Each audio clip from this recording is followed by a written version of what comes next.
2025 भर्तियों का वर्ष आज ही सुनिश्चित करें अपना सिलेक्शन और डाउनलोड करें तैयारी कर लो ऐप।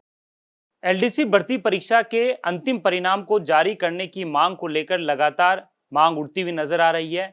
क्या कुछ इस मामले के अंदर अपनी मांग रखते हुए नजर आ रहे हैं हनुमान किसान हमारे साथ में, उनसे हम बातचीत यहां पर करते हुए नजर आएंगे। हनुमान किसान, जानना चाहेंगे कि जिस तरीके से एलडीसी भर्ती परीक्षा हुई उसका अंतिम जो परिणाम है वो अभी तक जारी नहीं किया गया, जिसके कारण से अब धीरे धीरे जो आक्रोश और गुस्सा है वो बढ़ता हुआ भी नजर आ रहा है। देखिए सर, एलडीसी भर्ती का जो प्री रिजल्ट है वो लगभग मार्च में जारी हुआ था, होली से पहले। लेकिन उसके बाद में लगभग 5 माह का समय बीत चुका है। इस 5 माह के दौरान शिक्षा विभाग के द्वारा समय पर डीवी नहीं करवाया गया। कई बार जो है पत्राचार हुए, लेकिन उसके बावजूद भी समय पर डीवी नहीं हुआ। एक तरफ इनके साथ में जो तमाम जो भर्तियां हुई थी, उन तमाम अभ्यर्थियों को आज नियुक्ति मिल चुकी है। माननीय मुख्यमंत्री जी का ये कहना था कि हम डिपार्टमेंट या विभाग वाइज इसलिए डीवी प्रोसेस करवा रहे हैं ताकि 45 दिन में डीवी प्रक्रिया संपन्न हो सके। उसके बावजूद भी अथक प्रयास करने के बाद में हाल ही में 15 अगस्त को कर्मचारी चयन बोर्ड के पास फाइनल डीवी रिपोर्ट शिक्षा विभाग के द्वारा भिजवाई गई। हालांकि शिक्षा विभाग के द्वारा अंत में मोर्चा संभाला गया। हमने 2 दिन का जो है बीकानेर शिक्षा निदेशालय के सामने भी धरना दिया। उसके अलावा माननीय मुख्यमंत्री जी की जो टीम है, माननीय मुख्यमंत्री जी के ओएसडी तक हमने पूरा प्रकरण शेयर किया, माननीय शिक्षा मंत्री जी तक प्रकरण शेयर किया, तब जाके मामला उठा। सर, दुख ये होता है कि जो चीज़ें नॉर्मल प्रोसेस से होनी चाहिए, अगर किसी भर्ती में अड़चन हो और तब हम प्रयास करें, अभ्यर्थी को मेहनत करनी पड़े, तब तो हम ये माने कि साहब इस भर्ती में ये अड़चन थी, उस अड़चन को दूर करवाने के लिए हमें प्रयास करना पड़ रहा है। लेकिन एलडीसी भर्ती जो कि एक सामान्य प्रोसेस से हो रही है, किसी प्रकार की अड़चन नहीं है, लेकिन जिसको भी जिम्मेदारी दी जाती है वो अपनी जिम्मेदारी से किसी न किसी बहाने से जो है रास्ता बदल लेते हैं। जब डीवी डाटा नहीं आ रहा था तो कर्मचारी चयन बोर्ड का ये कहना था कि हम इस एलडीसी भर्ती का जो परिणाम है उसको लेकर प्राथमिकता के साथ काम करेंगे, 3 से 4 दिन में इसका रिजल्ट जारी कर देंगे। 15 तारीख को डाटा पहुंच गया। उसके बावजूद भी माननीय जो बोर्ड सचिव साहब है, उनका एक कहना था कि अगर आप हमारे ऊपर दबाव बनाओगे तो हम इस भर्ती को 7 दिन, इसके परिणाम को 7 दिन लेट कर देंगे। कल माननीय बोर्ड अध्यक्ष आलोक राज जी का ट्वीट आया, वो कह रहे हैं कि तो 22 को निकाल देंगे या 26-27 को निकाल देंगे। सर, 15 से 26-27 के बीच में 12-13 दिन हो गए। बात यह है कि साहब पशु परिचर भर्ती में और एलडीसी भर्ती में कॉमन चयन है। अगर आप इधर पशु परिचर भर्ती में जिला चयन की प्रोसेस चल रही है, समय पर रिजल्ट आ गया तो लगभग 800 से 900 सीटें पशुपालन विभाग की बच पाएगी। एलडीसी के अभ्यर्थी न केवल जिला चयन में भाग लेंगे और वो उसकी पशु परिचर भर्ती को ज्वाइन भी नहीं करेंगे, लेकिन कम से कम जो सिस्टम है वो तो सपोर्ट करे कि आप किसी 18, 19, 20, 21, 22 5 दिन में आराम से रिजल्ट बन सकता है। कि आज हम इस सक्षम स्तर पर हैं और बोर्ड अच्छा काम कर रहा है, और जहां पर अच्छा काम करता है तो हम सबसे अग्रिम पंक्ति में रहकर जो है बोर्ड का धन्यवाद और आभार व्यक्त करते हैं। लेकिन इस जगह जिस प्रकार से बोर्ड ने ये सचिव साहब का एक कहना कि हम 7 दिन लेट कर देंगे और बोर्ड के माननीय बोर्ड अध्यक्ष आलोक राज जी का ट्वीट आना कहीं ना कहीं पीड़ादायक है। और ये युवा हित में नहीं है कि या तो आप डेट मत दो, आपने कितनी बार डेट चेंज कर दी। आप देखिए 4197 परिवार जो है वो इंतजार करके बैठा हुआ है कि मेरा रिजल्ट आएगा। अगर आप किसी भूखे को ये कह दो कि मैं 2 बजे खाना दूंगा तो साहब उसके लिए 1-1 सेकंड इंपॉर्टेंट होती है। फिर 2 बजे कह दो कि नहीं मैं तो 5 बजे खाना दूंगा, फिर आप कह दो नहीं 2 दिन बाद में खाना दूंगा। साहब विश्वसनीयता खत्म नहीं होनी चाहिए। आप सक्षम स्तर पर बैठे हुए हो, आपका हर एक बयान जो होता है वो किसी न किसी तरीके से हम उसको डिसीजन के रूप में देखते हैं।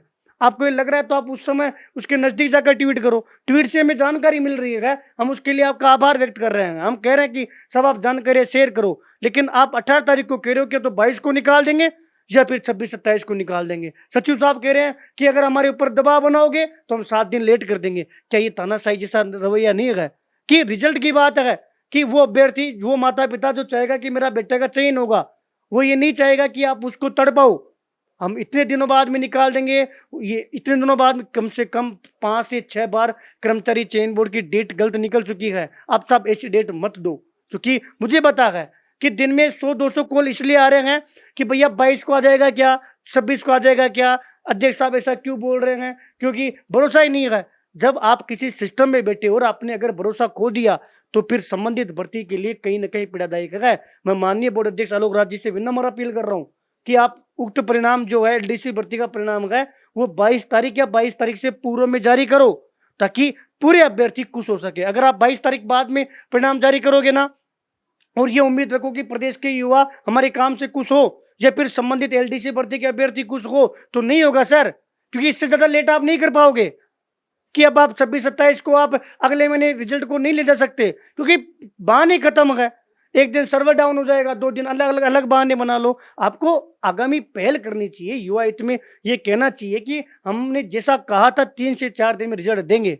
विश्वसनीयता तब कायम रहती है जब इंसान जो है अपने कहे अनुसार काम करे। इस बात से मैं खुद स्वयं माननीय बोर्ड अध्यक्ष जी की बात से संतुष्ट नहीं हूं, और मुझे वो ट्वीट देख के खुद को बहुत भयंकर पीड़ा हुई कि माननीय बोर्ड अध्यक्ष जी अच्छा काम कर रहे हैं, लेकिन ये ट्वीट जो है कहीं ना कहीं पीड़ादायक है। और मैं पुनः हाथ जोड़कर विशेष उनसे निवेदन कर रहा हूं कि 22 तारीख के बाद में अगर रिजल्ट आएगा ना, तो इस रिजल्ट का आप ये मत सोचना कि 4197 परिवार वाले खुश होंगे। नहीं सर, आपने उनको मैक्सिमम तरीके से दुख देकर आपने रिजल्ट निकाला है, जो कहीं ना कहीं युवा हित में तो नहीं है। आपको वापस पुनः इस पर विचार करना चाहिए और कोशिश करनी चाहिए कि 22 तारीख इससे पूर्व में एलडीसी भर्ती का परिणाम जारी हो, ताकि 4197 जो परिवार है वो ये कह सके कि बोर्ड ने डीबी डाटा आते ही प्राथमिकता के साथ काम किया, और उस पशु परिचर की जो 800 से 900 सीटें हैं उसको हम बचा पाए, जिससे वो पशु परिचर भर्ती में वेटिंग का इंतजार करने वाले युवाओं को के घरों में भी खुशी आ सके। और आगामी जो रोजगार नवीन जो उत्सव है, जो पशुपालन विभाग जिसका आयोजन करवाने वाला है, उसमें इन एलडीसी भर्तियों को अभ्यर्थियों, चयनित अभ्यर्थियों को भी नियुक्ति मिले, और तमाम जो पेंडिंग भर्ती है उन तमाम अभ्यर्थियों को नियुक्ति मिल सके। उसके लिए भर्ती बोर्ड को पहल करनी होगी, समय पर परिणाम जारी करना पड़ेगा और कहे अनुसार काम करना पड़ेगा, ताकि कहीं ना कहीं जो है भरोसा ये बना रहे। ऐसी मैं कर्मचारी चयन बोर्ड के माननीय बोर्ड अध्यक्ष जी सहित सचिव साहब और तमाम जो बोर्ड के स्टाफ है उनसे विनम्र अपील कर रहा हूँ और उम्मीद करता हूँ। लेकिन दूसरी तरफ अगर बात करें, जिस तरह अभ्यर्थी अपनी जो मांग है वो रखते हैं, और जैसे अंतिम जो परीक्षा का परिणाम है उस जारी करने के 12 में आपने भी बताया पत्राचार भी कर दिया, कई बार अपनी बात भी रख दी, लेकिन आपको लगता है कि 12 में डेट आगे बढ़ा के परेशान करने का जिस तरीके से रवैया अपनाया जा रहा है, ताकि जो अभ्यर्थी वो परेशान हो, अगर अभ्यर्थी परेशान होगा तो माना जा सकता है कि वो अपनी एजुकेशन पे या आगे वाली जो तैयारियों पे कैसे ध्यान दे पाएगा? सर ये चीज़ें देखो, अगर हम ये कह रहे हैं कि सोशल मीडिया एक तरीके से कहीं न कहीं हमारी चीज़ों को आसान करने का काम करता है। आज आपके माध्यम से सरकार तक और संबंधित लोगों तक माँग पहुँचेगी, तो ये हमारा उद्देश्य क्या है? आपका उद्देश्य क्या है कि जो पीड़ा लेकर आए हैं उनकी पीड़ा दूर हो। आपका उद्देश्य ये तो नहीं है ना कि एलडीसी के माध्यम से जो चयनित जो उम्मीदवार या जो अभ्यर्थी एजुकेशन नगरी को देख रहे हैं उनको दुख हो, उनके घर वाले रोए, अभ्यर्थी रोए। कहीं ना कहीं आपका प्रयास है कि उनके चेहरे पर मुस्कान आए, उनको खुशी हो कि एजुकेशन नगरी के माध्यम से हमारी मांग बुलंद हो रही है। इसी प्रकार सिस्टम में बैठे हुए लोग अगर सोशल मीडिया पे एक्टिव है तो उनका एक कर्तव्य बनता है। देखिए, हम क्या कर सकते हैं, प्रयास कर सकते हैं। प्रयास के माध्यम से चीज़ों को जितना आसान कर सकते हैं, जितना सटीकता के साथ प्रदेश के युवाओं के लिए अच्छा काम कर सकते हैं, क्योंकि हमारे हाथ में निर्णय नहीं है। लेकिन सब सक्षम में बैठे हुए लोग ही पलटी मार रहे हैं, फिर क्या उनमें हम में क्या अंतर रह गया? अगर हम कोई गलती करें, मेरे से कोई गलती हो, मैं कोई गलत जानकारी दूं, तो मैं अभ्यर्थियों से माफी मांगता हूं, जबकि मेरे हाथ में वो चीज़ नहीं है। मुझे तो मान लीजिए कोई सक्षम स्तर पर बैठा हुआ इंसान झूठ बोलेगा तो मैं तो बाहर आके विश्वास में यही कहूंगा ना कि आप लोगों के लिए ये सूचना है। इससे क्या फायदा? अब अभ्यर्थी इस समय बैठे हैं कि हम बोर्ड का घेराव करें कि रुके। आज ये नौबत क्यों आ रही है, जबकि रिजल्ट तो आना तय है। 22 को निकालो, 26-27 को निकालो, इससे ज़्यादा तो लेट आप कर भी नहीं सकते कि साहब अगर बोर्ड से है कि साहब हम तो इस रिजल्ट को लेट करेंगे, तो नहीं कर सकती सर। वो तो आज माननीय मुख्यमंत्री जी जो है बाहर दिल्ली दौरे पे गए हुए हैं। मैं सुबह भी जो है सीएमआर जाकर आया था और मैंने कई सारी बातें कही है कि साहब आप बताइएगा, अगर सरकार के लोग ही, सिस्टम के लोग ही झूठ बोलेंगे तो प्रदेश के युवा तो गुमराह होगा।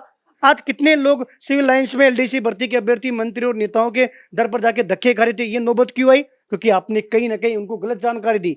आप बार बार पलटी मार रहे हो। आपको एक कहना चाहिए कि हम इस वीक में प्रयास कर रहे हैं कि हम, आपके पास डिसीजन है, आपके पास संसाधन है, आप उस पद पर बैठे हुए हो कि आप अभ्यर्थियों को सही और सटीक जानकारी दे सकते हो। ऐसे नहीं कि 4-4, 5-5 दिन तक वो अभ्यर्थी परेशान हो रहे हैं और दर की ठोकर खा रहे हैं केवल गलत जानकारी के लिए। ऐसी उम्मीद हम कर्मचारी चयन बोर्ड से नहीं करते, क्योंकि पूर्व में जिस प्रकार का कार्य किया गया, जिस प्रकार से वर्तमान में कार्य किया जा रहा है, वो प्रदेश के तमाम युवाओं के सामने है। आप अच्छा काम करो, अग्रिम पंक्ति मेरे क्रम धन्यवाद देंगे। आप सर कहीं ना कहीं अगर आप भी इन युवाओं को इस तरीके से कि साहब हमारे ऊपर सीएम मुझे दबाव आ रहा है कि तो हम 7 दिन लेट कर देंगे, ऐसे बयान कतई शोभा नहीं देते। और मैं इन तमाम बयानों की निंदा करता हूं, क्योंकि पूर्व में भी सचिव साहब ने कई बार पीटीआई भर्ती के अभ्यर्थियों को धमका कर वहां से भेजा है। कई बार जो है वहाँ बोर्ड में प्रदर्शन के लिए गए हैं, तो उनका जो वो आचरण है वो युवा हित में नहीं है। हमें ये भी पता है कि कई सारे फॉर्म हमारे सामने आए थे, उन फॉर्म में किसी में एडिट 2024 में हो रहा है, कोई फॉर्म 2023 में हो रहा है। ये तमाम दस्तावेज मैं माननीय मुख्यमंत्री जी को 1-2-3 दिन बाद में सबमिट करवाने वाला हूँ, और पूर्व के जो तमाम घोटाले थे उन घोटालों को लेकर भी जो है मैं मोर्चा खोलने वाला हूँ। चूंकि मैंने सरकार के समक्ष जब पीटीआई भर्ती को लेकर दस्तावेज सबमिट करवाई थी, तब मैंने कहा था कि सर अगर पीटीआई में न्याय मिल गया ना तो मैं आगामी घोटालों पर चर्चा करूंगा। और मैं पुनः मांग कर रहा हूं माननीय बोर्ड अध्यक्ष आलोक राज जी सहित पूरे बोर्ड से कि आप एलडीसी भर्ती का जो रिजल्ट है उस समय पर जारी करें, ताकि बच्चों की जो तमाम जो चयनित अभ्यर्थी है उनका जो गुस्सा है वो शांत हो सके। हम आपसे बहुत स्नेह रखते हैं और हमें खुशी है कि आपके हाथ में युवाओं की कमान है, इसमें इस बात को लेकर हमें गर्व है। लेकिन सर कहीं ना कहीं इस जगह आप जो है वो हमको निराश कर रहे हो, एलडीसी चयनितों को निराश कर रहे हो। पुनः मैं इतना ही निवेदन करूंगा, 22 तारीख इससे पूर्व में एलडीसी भर्ती का परिणाम जारी करें, जिससे हम सही स्नेह आपको धन्यवाद दे सके और हम ये गर्व से कह सके कि कर्मचारी चयन बोर्ड की जो कमान है वो जो है माननीय बोर्ड अध्यक्ष आलोक राज जी के हाथ में है, जो कि सदैव युवा हित में खड़े हैं और खड़े रहेंगे और युवा हित में काम करते रहेंगे। ये देखिए, ये थे हनुमान किसान, जिन्होंने बताया कि जल्द से जल्द जो परीक्षा परिणाम है उसे जारी किया जाए। इन्होंने कई बार अपना जो पत्राचार है और अपनी जो मांग है वो पहुंचाने की बात भी कही है, लेकिन इसके बावजूद भी बार बार जो तारीख है वो आगे किसका जा रही है, जिसके कारण से जो अभ्यर्थी है वो परेशान होते हुए नजर आ रहे हैं। ऐसे में उम्मीद की जा सकती है कि जल्द ही इस जो परीक्षा परिणाम है इसे जारी किया जाए, ताकि अभ्यर्थियों को इसका लाभ मिल सके। मैं सतवीर सिंह राठौड़, आप देखते रहिए एजुकेशन नगरी।